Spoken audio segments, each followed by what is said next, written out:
I'm Justice Mendez. I'm the co-founder managing partner at 161 Ventures. What is 161 Ventures? We're a fund, but more importantly, we're also a platform. And how we win is we build community. So we believe that every great tech ecosystem is built around three foundational pillars. It's education, it's community, and it's capital. When we come into any ecosystem, what we try to do is foster these three main pillars to help the ecosystem grow. And how do we do that? Through events. Our events, we bring together notable investors, top executives, and exited founders. This helps us meet the best founders across any region globally.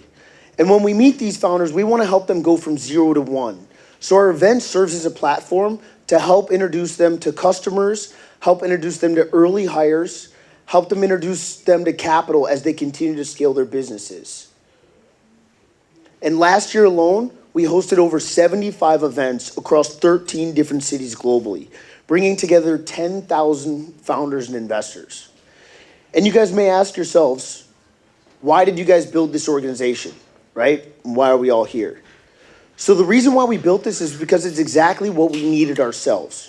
When Pablo and I actually first met, we met at the University of Florida in the States, and it's in a really small college town called Gainesville. Funny enough, actually, the co-founder of NVIDIA went to University of Florida as well, and nobody backed him because there was no investors there. And when we first met each other, we realized there was the same problem that's happening all across the world. Opportunity is equally distributed. I mean, genius is equally distributed, but opportunity is not. There was nobody hosting events and building community. There was nobody teaching founders how to launch and scale. And there was nobody willing to write checks to help back these early stage founders. So we said, hey, why don't we solve this problem ourselves? 60,000 students, 13,000 engineers. This is the perfect laboratory to build this organization. So when we first met, we started hosting events. And then from there, we realized, hey, founders need a lot more than a monthly happy hour. They need a playbook. That's when we ended up building an educational platform to couple it with the community. We started hosting executive roundtables, boot camps, and workshops. And it was just a fun side project while we were passionate about, while we built our own companies. And then something happened to everybody globally, the pandemic. So in 2020, everybody globally had to shut down their communities. Every single accelerator and incubator had to close their doors. So we said to ourselves, what do we do next? Let's launch a virtual accelerator.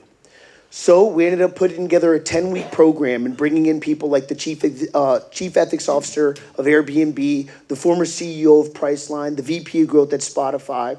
And within 18 months, we helped 40 pre-seed companies raise over $13 million. They generated $15 million in revenue, and one of them even got acquired. And that's when we realized that we built something special, and we had called lightning in a bottle. So we said to ourselves, how can we help support these companies even more? And how do we help these founders continue to scale? It's by launching a fund. So we coupled the community and the educational platform with capital. And we built our first fund in 2022. And in the United States, actually, me and Pablo are two of the youngest Hispanic fund managers in the whole entire country. And with no traditional background, without ever launching or raising a fund, we ended up raising $5 million, deploying it into 29 companies across many different industries, and ended up building a firm that's actually in the top 15% of performance in the US. Thank you, I appreciate it. So, and then from there, what's next? Next is Fund 2. Getting ready to launch a $35 million fund. We want to back 30 companies across many different areas. And we want to just get outside of just investing in the US. We want to become a global firm. So this is actually our first event ever in Asia. This is my first time ever being in Asia. And let me tell you, I definitely will be back. I'm loving it so far. I'm having a great time. By the way, I'm a little bit jet lagged. It's like 5 a.m. in the morning over there. So apologies. So without further ado, right, enough about us. Tonight is about you guys. Tonight is about the amazing panel that we have behind us. But before we get started into that, I want to say thank you to the Gunderson team for being so gracious of hosting us. And I would like to call up Ben from Gunderson to say a few words. Give him a round of applause. Ben.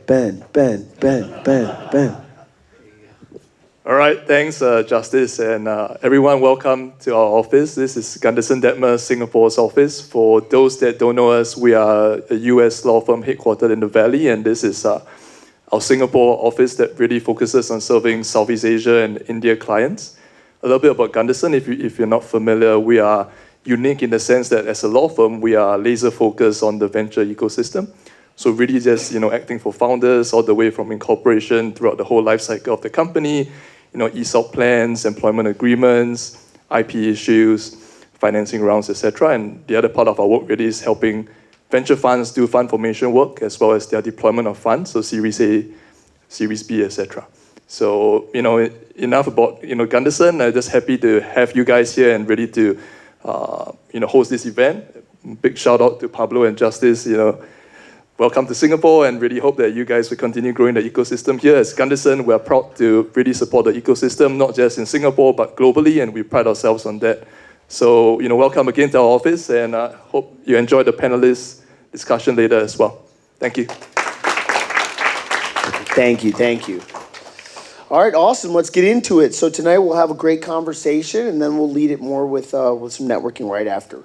So let's get into it. Let's call up, I think they're already actually up here. So Ron Goh from Kilsa, let's give him a round of applause.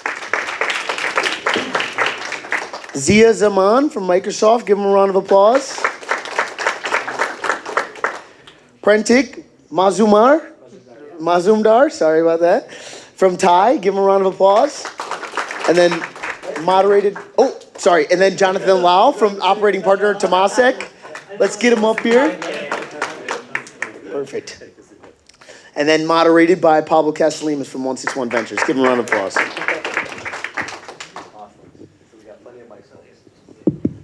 Cool. How's everybody doing tonight?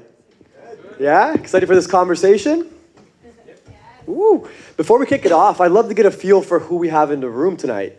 So if you are a founder building a startup right now, raise your hand. Amazing. I'd say about 25%, maybe 30% of the room. If you're an angel investor or a VC, raise your hand. All right, we got a couple. All right, founders, those are the people you got to pitch. And if you're an ecosystem builder or just trying to support the ecosystem, trying to learn more, raise your hand. Awesome. Great. We got a good mixture of people. I saw Jonathan raise his hand as well. Cool. So let's give the audience a little bit of context on who we have here and some of your backgrounds. So I think it'd be great to go across the board and just have each of you introduce yourselves and just talk briefly about your background and what your current role is. Maybe about 30 seconds to a minute each. Hi, good evening.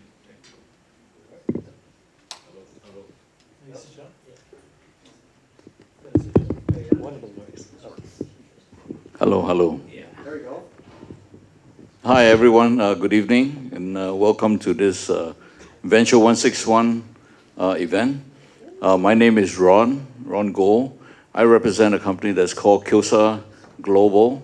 Our focus is to help mature, innovative Korean technology company to go global, starting with coming into Singapore, and then from Singapore we'll be able to go to anywhere within Asia Pacific, or even now potentially back to the US, right? As a background, I've really been in IT for the last 40 years. So I was actually gonna talk a little bit more about AI impact in Asia Pacific, but never mind. Now I'll let Pablo to ask those questions, and I'll try and answer them. Absolutely. Right, and as a quick context, he was a senior executive at Dell, EMC, and VMware previously. So, Zia, if you would. Yes, thank you. Hey everybody, Zia, I'm from Microsoft. So the role that I play is called corporate business development. So we do everything from M&A and equity investing, our M12 venture fund, but truthfully we do mostly large strategic partnerships. I've been in tech for a long time, been in the Valley, Canadian, but maybe most importantly, back in 2008, I was with a Norwegian company as a CMO when Microsoft acquired us for 1.2 billion. It was quite a moment. I wasn't a founder, I was sort of a gun for hire. And if you want to learn what it's like to be in an exit with a big company, come talk to me. Congratulations. That's awesome to have an exit, right? Jonathan Lau. I'm currently an operating partner with Temasek. This is my second stint with Temasek. My first stint actually had me living in Singapore for 4 years, so I love it here. My parents live here, they're Singaporean. I'm now a USS in the US, based in Seattle, and that's where I went. Pablo and Justice are awesome guys, and been to a bunch of their events, so excited to be able to come to their inaugural Singapore event as well, so thanks for having me. As an operating partner for Temasek, I spend a lot of time on kind of some of their AI work. Temasek is $350 billion fund. Right? I think many of you in Singapore probably know them, but they have a big portfolio, and I think one of the things that they're trying to do is get AI kind of used and more adopted in their portfolio, given the potential disruption it has on their businesses. So I've been helping them a little bit with that. Prior to that, and I do a bunch of advising and board type work as well on the side. Prior to this, I co-founded InStride. It's an education company, grew it from, we had basically 3 people at a WeWork, so know a little bit about what it's like to be a founder, but yeah, 3 people at a WeWork to about 150 people. We over $100 million in revenue, profitable, Rule of 40 company. And yeah, a couple of years ago, decided, hey, I got, done it, set it all up. It's up and running, making a bunch of money for our wonderful investors, and said, I'll go do something else. Because given all the excitement around AI, I thought it's time to also go and continue to move on. So, and before that, did a variety of stints in education, in big companies, small companies. I was an investor for Temasek globally, so which is what I was doing here. One of the investments I made was in Lazada. Out here, and that was a pretty good return for Temasek. So know the Southeast Asia kind of investment landscape. It's a challenging space. I know many of you founders are facing that. I'm sure the market-wise here is not easy. So we can talk a little bit more about that. And then was a consultant, done product, tech, so on and so forth. So excited to be here, and thanks for coming. Hi everyone, Prantik. I currently am the president of this organization called TIE. So TIE is an ecosystem player, and it's one of the largest global network of entrepreneurs and investors. And it started in Silicon Valley in '92. Fast forward 33 years now, we have present in across 66 cities. Singapore, this is our 25th year. And I have the privilege of running this not-for-profit organization. The aim is pretty simple I've been a founder myself, and the role is, look, founders can do a lot of things by themselves, but can we act as a catalyst in the founder's journey by accelerating access to people, technology, capital, know-how, mistakes. So it's a wonderful community. So for all the founders or investors, happy to connect and see how we could sort of help you in your respective journey. My story, I grew up in India and Indonesia, very much been an emerging markets guy. Before, I came to Singapore in 2001 as an immigrant, and I think I'm very privileged that it's been 25 years, and I've had the good fortune of being a student. Then I worked for the Singapore government at Enterprise Singapore, saw up close how proficient and prolific pro-business the Singapore government is. Then I had a couple of stints with 2 SMEs before starting on my own. I built a services firm, so not a venture-backed firm, services, but a very profitable digital marketing and digital tech services firm called Happy Marketer. And life's full circle. I sold it to a Japanese group called Dentsu, which is based out of this building. In fact, one of the CFOs of Dentsu is here, Carl's here. So I've spent five good years post my exit, because as a services business, there's an earn-out process. So anyone who's looking for advice on building from zero to whatever, and then I think a lot of people, talk about building, growing, fundraising, but I think there's a pretty interesting angle on exits, which is something that Singapore is really working hard towards because we need lots more of them. And also post-exit. I think that's a pretty difficult and can be a pretty challenging journey. So happy to talk about that. And it's been a fruitful ride. For now, just spending my time with this voluntary organization, which is pretty prolific, and it's a good sort of opportunity for me to sort of give back to the ecosystem of which I've been a net beneficiary of. So looking forward to speaking today. Thank you. Amazing. And so we have let's give a round for all of our guest speakers tonight. And since you were the last one, we're going to follow up with you. So, at TIE, you guys are investing in a lot of early stage founders. What are some of the common pitfalls that you see a lot of founders make that you're working with? Yeah, that's a good one. I think probably the most important pitfall that I see is I think every founder, because of the media that we consume, tends to believe that every business is venture backable. All right. And again, I say this with a lot of humility because I've built a services business, which is typically and obviously not venture backable. It's not, a tech product that's going to be scaling rapidly. So I think first and foremost, I think when you build a business, just because you read TechCrunch and Tech in Asia and E27, I don't think fundraising is the be all and end all of building a business. I see too many founders just sort of, build a pitch deck and I'm going to fundraise without asking why, from whom, how much, at what dilution. There's a lot of nuances. In fact, I love founders, to be honest, whether you're building tech, product, or services, who don't want to raise money. In fact, if we ask some of the big VCs, and including you guys, you want to chase founders who are not really desperately looking for money. It's a classic case. You look at the big banks, they're not intending to lend money to the poorest people, right? Banks lend money to people who don't need money. Likewise, you look at some of the best VCs, they'll invest in companies who have a pretty good runway, pretty good revenue, rather than anyone and everyone who's coming with a pitch deck, right? On pitch deck, every Excel sheet says my business is going to be a unicorn, right? Just the way every resume says I'm the best candidate, right? No resume says I'm an average candidate, pay me less, right? Same way, no pitch deck.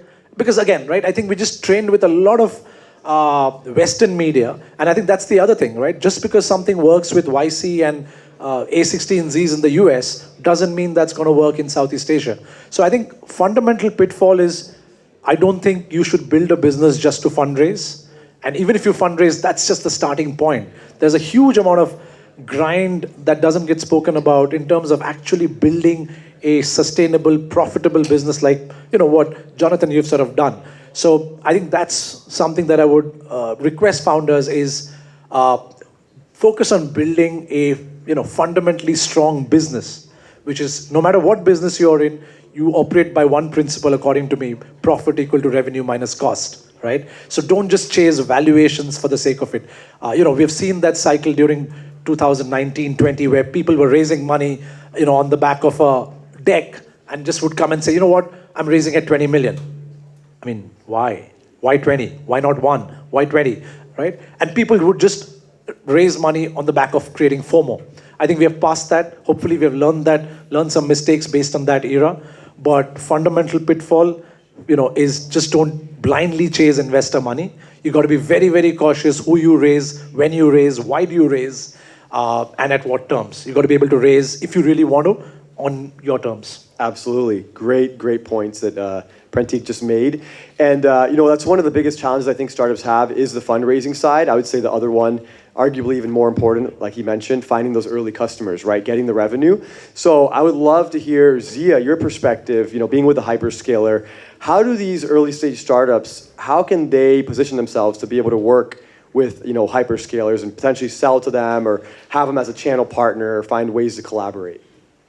I think you touched on the key word there, which is customer, right? And in fact, I would argue that many of the founders out here have the same goal, if you're a B2B company, as we do. We would like to see, in a year's time, companies who adopt AI have substantial increases in the business metrics that matter to them as a result of the investments they've made, either in Microsoft or on the companies that sit on top of our platform. I'll repeat that again. The business metrics that matter to an insurance company, churn, increasing loading, etc. If you are capable of solving a problem using AI for your customer, for which they say, I'm not sure this is going to work, but I see it starting to get traction, what it's really doing is attracting everybody's interest. Forget the investors only. Other customers who are like them will say, I can't afford to not buy this solution because it gives me an advantage at whatever it is that I need to do. Capacity utilization in an airline. It might be just how do you do credit for thin file clients across emerging markets. Whatever the business metric is that you're measuring, if AI can deliver an improvement on it, and you're the company that delivers that, you're really interesting to not just the hyperscaler, who would love to be able to scale you, but to other customers. Incredible. And Ron, you built Dell's Asia division from 0 to over $1 billion in revenue. You're one of the few people who has done business in all the Asian countries and know how to navigate the ecosystem. So what perspective can you share for startups about what are the important ecosystems that they should be trying to branch out to? And then what is the best way for them to actually be able to sell into other markets as well? I think the best way to start is to really define what results do you really want. Because a lot of companies that start up with very broad vision, and they only think of, we will be successful, but how? They don't establish that, right? Let's go out and get some money, and then we get started. And when it comes to where the push comes to shove, they struggle, right? They struggle to explain to funders, they struggle to explain to even their own organization on where this is going to go, right? As a result, I think for companies that just started out, it will be at least more than 50% who will not make it, right? The failure rates is rather high. I think it's up to about 70%, right, if you look at all the statistics. Now, currently today, and Zia was talking about AI. A lot of companies are looking at AI because it's a buzzword. We must have AI. We must do this AI-based. Or board directors will say, "Do we have AI in our application? Do we have AI in our organization?" But how many of us really understand what AI is really about? I would even ask the major AI vendor, what is it really about? Is where does it apply and how does it apply? So don't just do it for the sake of doing, because there are lots of positive, but there are even more negatives. There are more negative impact because once done wrongly, it leads you down the wrong path.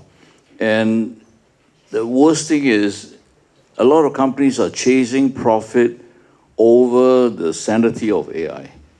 Right? They rather sacrifice what really it should be doing, and they go in and do all the negative stuff. The scammer, for example, all right, using that. And skills are also distorted because now they become reliant on AI to help them. So a lot of fake news and fake stuffs are coming out, not really genuinely developed by a company. And that's scary when you look at how some of them are being pitched in the marketplace. So organizations like Microsoft, like Google, like Meta, they need to be very careful with what regulations are there going to be and make sure that it's established before you actually go out and pitch it. Because we see profit chase after regulation. So is profit more important than the regulations itself? So regulations are falling further and further behind. Absolutely. Okay, so that's what I see. Yeah. And before we go deeper into AI, which we're going to talk a lot more about, I would love to get, Jonathan, your perspective, finishing up on the operator advice and founder advice. You scaled a company from 0 to 100 million in revenue. What were some of the obstacles and challenges that you faced? What are some of the mistakes you made, and what were the insights that you gleaned from that? Yeah, COVID sucks, I guess, too, as a way to try to build if you get the pandemic to stop you in the middle of a company. As you grow, I think the thing that's I loved about, when we were getting to found it, and I think a lot of folks think, you can work remote and all this, but I know many of you, I'm sure, have this, right? It was so nice. We had the luxury of having a founding team in the same place, right? And we got to actually bond and build and really be very clear what we valued, how we worked, right? What mattered to us, right? And kind of what was kind of our true north. Right, and so even when the pandemic happened, even all this, because we had that core group, we were able to maintain that culture, right? And so even when we were going from 3 to 20 to 30, right, every person we hired, right, had reflected our culture, our values, the way we worked, the way we made decisions, right? And it's always really interesting because it ended up always being so clear if there was somebody that we in an interview, or unfortunately sometimes we maybe even brought them in, but within a month or two, it would be very clear, organ rejection, this is not the right fit.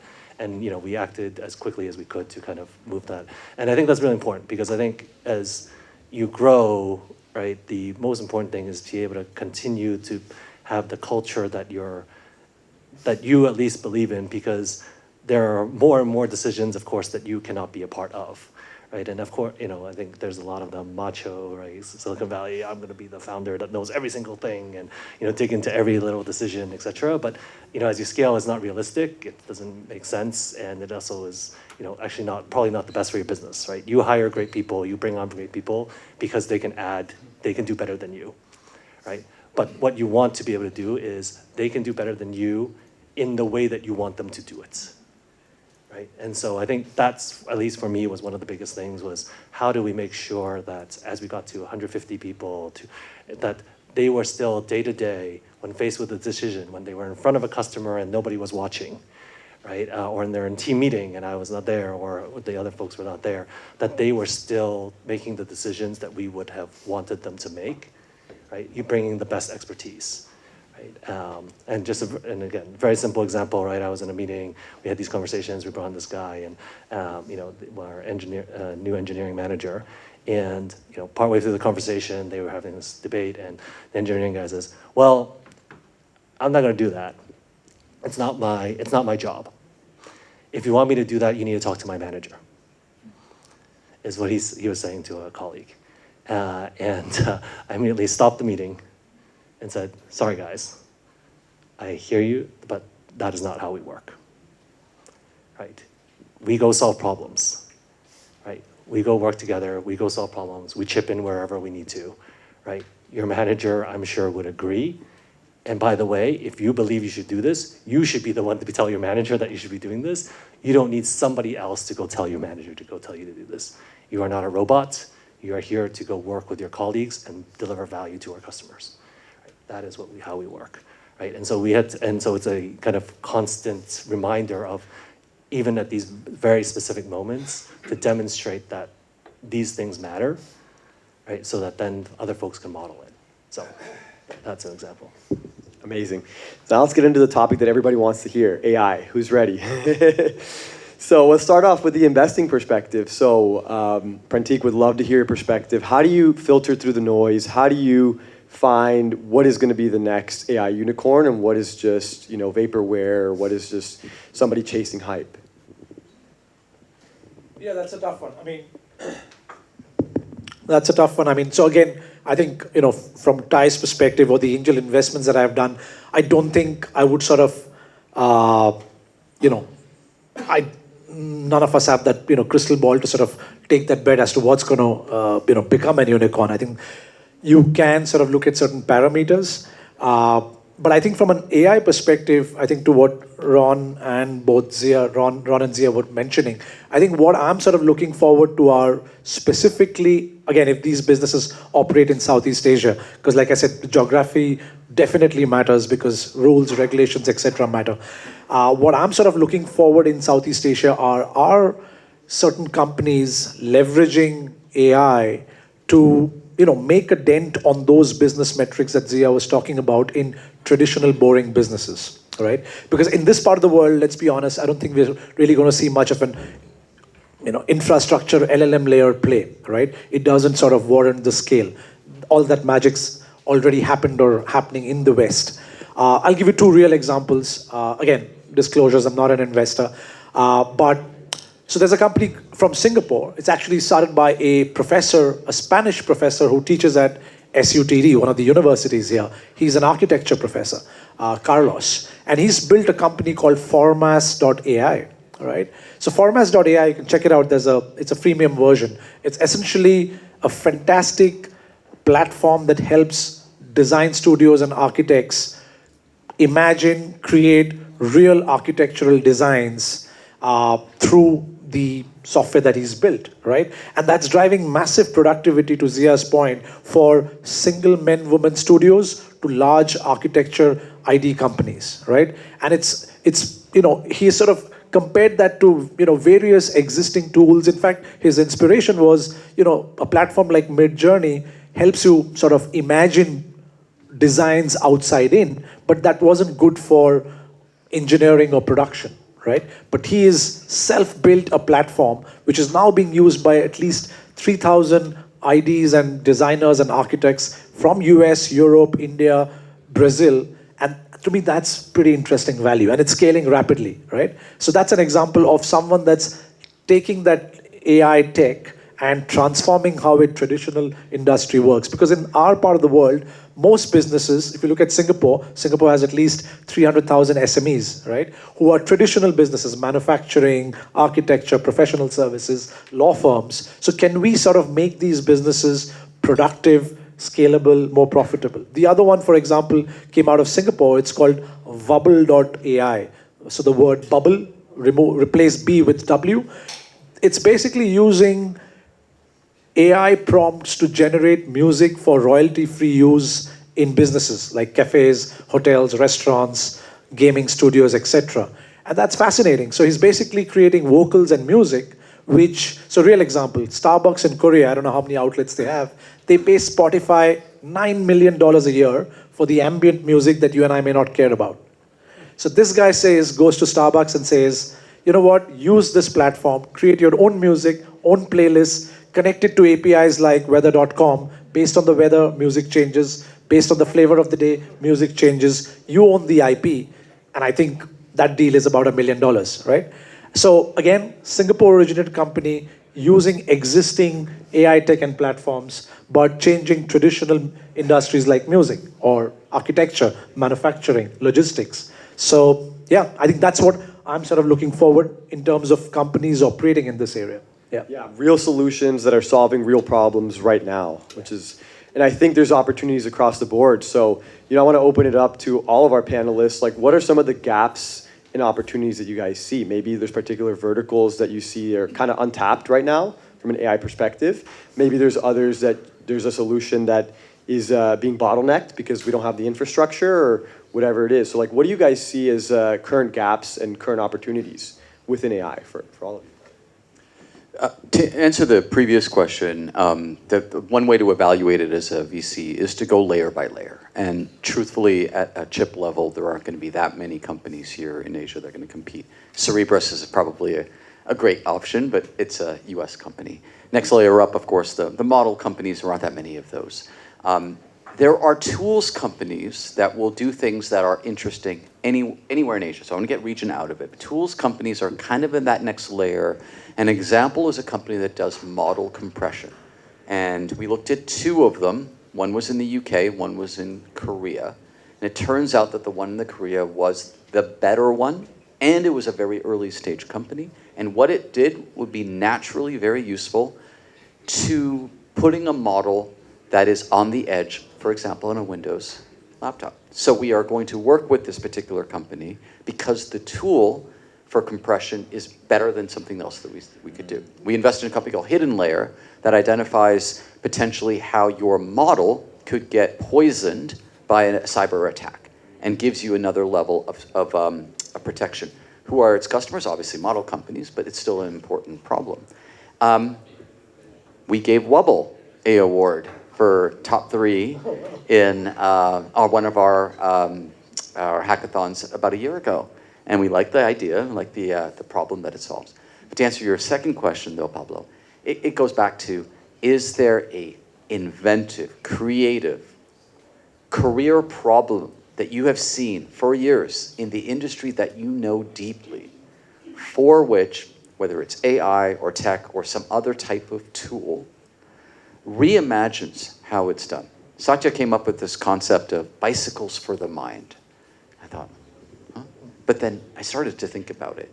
If you don't think of AI as a replacement, but rather a way for you not to walk, but to use a bicycle as you think, as you explore, as you imagine, then you might end up, and this is my big thesis around AI for science, discovering new things that have been career problems, like a tokamak reactor design, much, much quicker. And so whatever it is that you think that you know better, Learn it, study it, figure out how you can use those bicycles. And to put my finger on the one thing I'd love to see innovation on, it is energy. I would love to see nuclear just work in the next 9 years, because that changes everything. mRNA, healthcare, all the other things I love, but the degree to which AI for science will have an impact in the next 9 years is probably limitless, marginal cost goes to zero, energy, if we can solve it. And with all the events we're doing and all the conversations we're having across ecosystems globally, I hear this as a consistent theme that energy is one of the biggest bottlenecks and is the biggest problem that needs to be figured out to maximize AI's opportunity. Now, I'd just like to add a little bit to what Zia said. How many have seen the DBS report this morning? Have anyone seen it? Talks about, Singapore GDP being growing at 4.8%, and it says it will probably be doing well because of the proliferation of AI. But where is that going?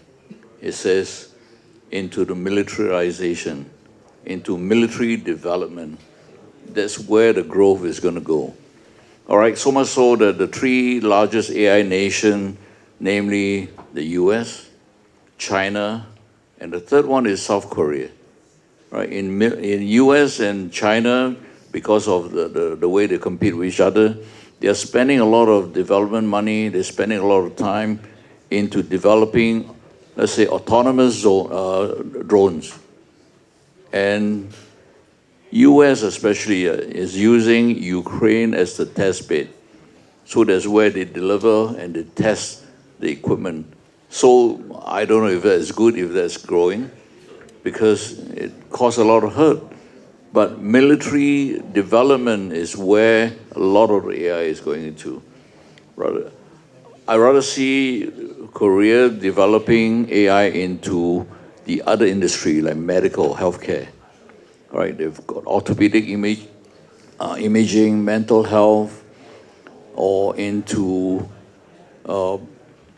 industry, manufacturing, all right, where they have equipment that helps to speed up, the way the developers are setting up the drawings and architecture, or into 3D dental printing, all right, which is now coming up very, very quickly.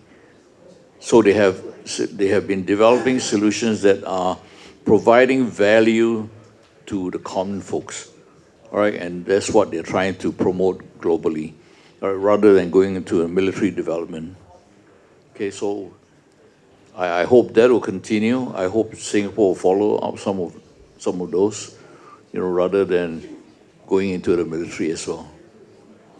Absolutely. Any thoughts, Jonathan, from what you're seeing with Temasek? You guys are working with a little bit later stage companies, but any gaps, opportunities? Yeah, things on your mind? so maybe just from even my own personal experience of running, we're running a company right now and stuff like that, and talking to a lot of folks. Nothing is fanciful. I think you guys have a lot of really exciting breakthrough things that would really, really absolutely be amazing if we can solve them. Mine's much simpler. I think it's just generally getting an enterprise to adopt AI in a meaningful way.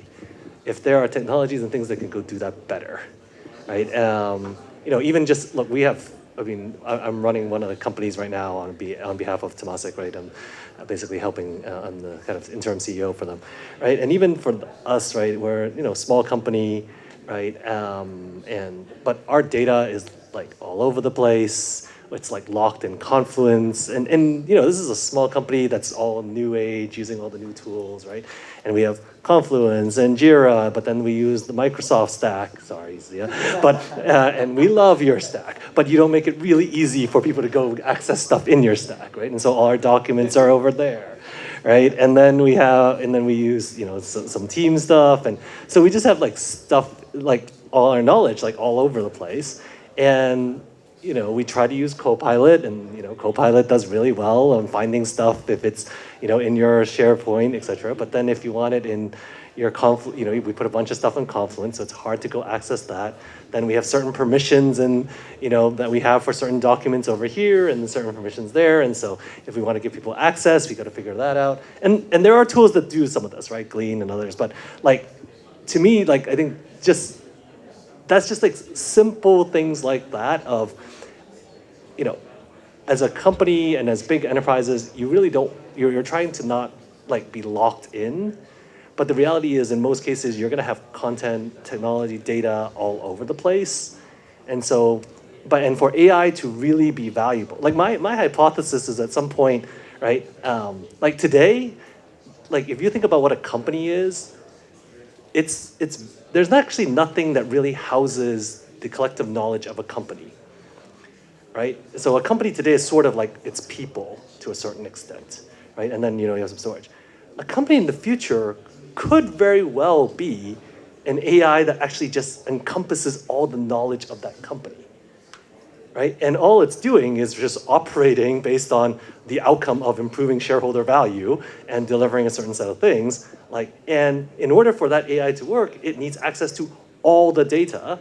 And what the AI is doing is actually giving the data and information that's necessary for the individual workers to do their work. So if somebody can get to that faster, right? And maybe that's what you guys are working on. I think that's actually the thing that will be extremely valuable and actually solve one of the biggest pain points, which is even my company's an AI company, and I talk to my team, and even then it's how many of you actually using these tools? Oh, but it's not great, and it's not good enough, and all this. It's guys, just use it. We got to go. If I could riff off of that, we were having a conversation about a single person founder company that will get to be a unicorn. And the question really becomes, if that agent that fully encompasses all the things that the corporation needs to do goes back to that lone inventor and gets created, you could potentially have less than 10, maybe even logarithmic down to one person that basically solves the problems of all of the corporation. And I was kind of thinking, well, why is my experience with Copilot so good? And why is it such a powerful tool for me inside of my company? And I realized it's obviously because we're 100% Microsoft tools. And so we actually have the biggest blind spot, which is, well, it works for us. It's unbelievable. And Satya uses it all the time, but realistically, when you're using Confluence, I don't even know what that is, it doesn't work. So I get it. Big, wow. Great. So we may have time for one or two questions, but I want to ask one last question before we get to audience, which is AI is obviously disrupting so many industries. It's changing everything so rapidly. But what I like to think about, and Jeff Bezos talked about this in the onset of the internet when he was building Amazon, is what's not going to change. So I would love to hear your perspectives on what is not going to change for startups, for investors, for founders, for anybody building. What is not going to change because of AI? I loved giving the answer. Craft. What is craft? It is genius. It is design. It is a really well-made shoe.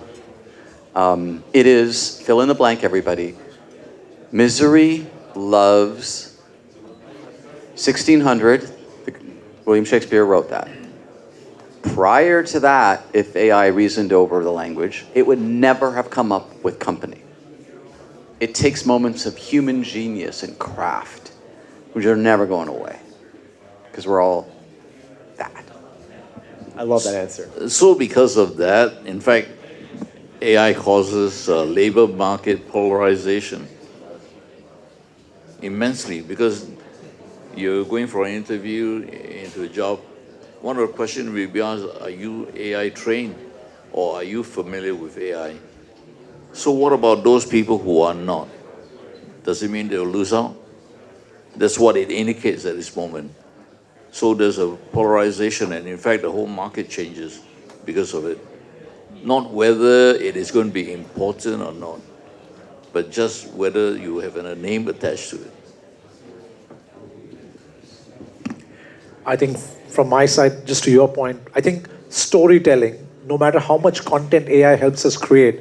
I'm sure by now guys would have seen those podcasts or memes or LinkedIn posts that some of the big tech companies are paying $250,000 to hire chief storytellers. And I think that's a very, very inanely human. You can create content, Nano Banana can create tons of stuff, but to be able to tell stories, to convince, to persuade, I think that's one. The other is I think humans are very, very good in synergizing and connecting dots. I think the process of analysis, I think tech clearly will beat or has beaten humans, but to sort of synergize and connect dots, I think that's probably going to be very, very hard. So I would bet on these two. Absolutely. And to his point, there's so many posts that I see even today where like you can tell immediately it's AI generated, and they put no effort into like editing it. So that's a really good point. Jonathan, I think you're the last one, Jonathan. I guess, I wish I knew, because I have two kids, 9 and 12, and I think they're screwed. Because I actually don't even know what kind of job they're going to get, or what jobs there will be in the future. But I do think that probably the one thing that will not change is if you find the pain, right? Find the critical and acute pain, and you can make money, right? If you can solve a critical acute pain, right? And you can use AI to do it, you can use whatever to do it, but like your job as I think for you to go have a career, for you to go figure out how to make money, how to go, etc., and make a livelihood, right? If you can go bring value where you are solving someone's acute pain, right? That will be always valued. So, Great point. Find the pain, solve the problem. Okay, we're going to take just one or two questions because we got to wrap up here. So I know you two have burning questions. So we can start with you. And Hello. First, I wanted to thank you for this incredible opportunity to listen to you guys. It was amazing. So just quick introduction. My name is Dimitri. I'm ex-CTO of PayMe, largest Hong Kong digital wallet for HSBC. I'm also ex-CTO of Patio. Jonathan Prady, is our board of directors. So I built this company from 0 to 1. Now, I'm going to ask the question that is important, I'm sure, for everyone, not for me. I think in the beginning of this meeting, you made an incredible offer. You said that if you have any questions you want to ask a founder and basically piggyback of your experience and knowledge, please contact us. So what I'm going to ask is, what would be the subject title on LinkedIn message or something that you will know is somebody from this room if they want to contact you? Because I'm sure everyone has a ton of messages. You will probably not see them. But if we agree on this subject, that is, I'm sure everybody will agree it's important, that you will respond to that email or message. That would be an incredible offer that you follow through on. Pablo. That's it. Pablo. you need a warm intro, right? A friend to lend a helping hand. I'm good with Pablo. Yeah. Hashtag Pablo, and you get a response.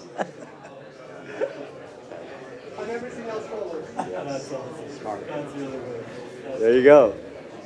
All right. We got one more over here. One more. This is a where you think the future is going question. Is it scale or specialization? Meaning, would you rather bet on products that solve a specific task or just a forward deployed engineer that is building on top of an existing big LLM?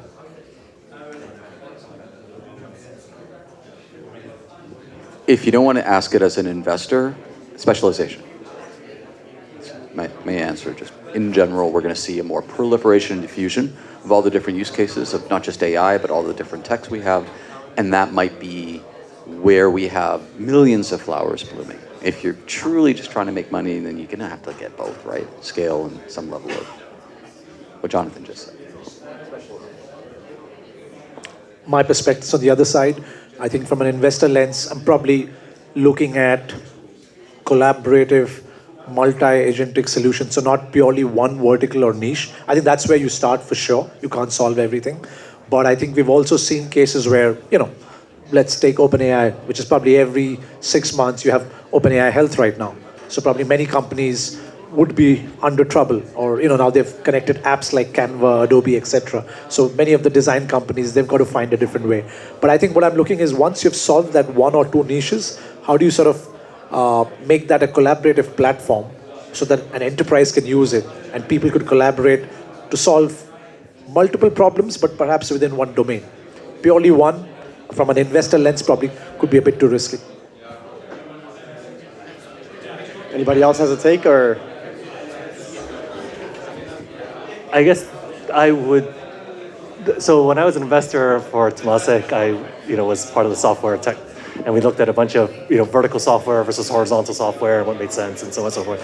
And and it was always like, oh, how do you get well, at some point Microsoft will do it, and so that was always the scary thing, right? Oh, at some point the horizontals will do it. So I think though, I mean, honestly, you would invest in both, as always, right? And so that's a kind of a cop-out. But I would say that you would do specialization if there's a reason, if there's a defensible reason why it needs to be specialized, right? So for example, like healthcare, right? There is something, like there are certain regulations, there are certain reasons why healthcare records and so on and so forth need to be in a certain model and executed in a certain way, right? There are certain ways it needs to be read, and so on and so forth. So there's like a reason, like a very defensible, right? Even external reason why it needs to be specialized, such that, right? Yeah, somebody tomorrow could not just be like, well, I'm, OpenAI, I'm Microsoft, whatever. I just paid, whatever, and licensed all the data, and now I just built that specialization, right? There are many, and that's, I mean, if you look historically, that's where these vertical software folks have been able to survive and become big enough, right? And then of course the specialization has to still be a big enough market, right? Such that it is valuable. I think some of the challenges that folks also get to is they're like, oh well, I'm going to go be super innovative and solve this problem, and it's so far forward that no one's ever going to catch me because and then it's like, oh yeah, but there's like 5 people that care about this, right? Because now you got too specialized, and then the second you want to generalize, you're like, oh shoot, it turns out that what I built actually is not generalizable because my market is so small, etc. So I guess that's what I would think about, is if you're going to build something specialized, do it because there's a very specific, like you have some barrier naturally that will make it so that the horizontal guys could not do it. And for us, that's proprietary data. Yeah. If you have proprietary data about something that nobody else has, and you can build a specialization, the market's big enough, we get really nervous. Like, we can never do that. They're MLB. They know more about baseball than we do. Hands off. Data's the new gold. Let's give a round of applause for this incredible panel. And just before we wrap, this is a very special moment for me and Justice, for our firm, because this is our first event in Asia. My 3rd time coming to Asia, his 1st time coming to Asia. And surprisingly, ironically, we have one of our early portfolio founders in the room today who actually just moved to Singapore. So I want to give him less than 60 seconds. Chris Wentz, let's give him a round of applause. He's going to give a super quick pitch. Hey guys, so I am Chris Wentz. I'm the founder of EveryKey. We started EveryKey a few years ago. Pablo and Justice were one of our first investors back when it was just kind of an idea, a concept, a little bit of traction. Now we've been able to raise $7.5 million of venture capital financing. We have $4.5 million worth of revenue. And it's all kind of because the problem that we solve is a big one that I'm sure you guys can relate to. So I have a lot of different keys, right? And I have to take them with me everywhere I go. I have a lot of different passwords as well. So many passwords that I've had to write them all on sheets of paper like this in order to remember them all. At EveryKey, we are on a mission to get rid of this broken and outdated access control and authentication technology and replace it with something better. Introducing EveryKey, the revolution of authentication, the world's first universal smart key that replaces those passwords and keys. With this small Bluetooth device, you can unlock the door to your house, your car door, your phone, your laptop, all your different devices, and online accounts like social media, email accounts, and bank accounts when you're nearby, and lock them down when you walk away. Just last week, a very large multi-billion-dollar tech company that you guys have all heard of just announced the launch of a product that we built for them. We are just, kicking ass and taking names, and very happy to be here at this event. Very happy to have Pablo and Justice as investors, and excited to be here. So thank you guys for hearing me out. Great. Well, thank you so much, everybody, for staying with us for this incredible panel. One more thank you to the Gunderson team for having us at your beautiful office. And I'm going to end with a note. We used to say this at every event we would host when we first started 7 years ago. If you want to go fast, go alone. If you want to go far, go together. Let's network. Let's have a good time. Thanks for coming out, everybody.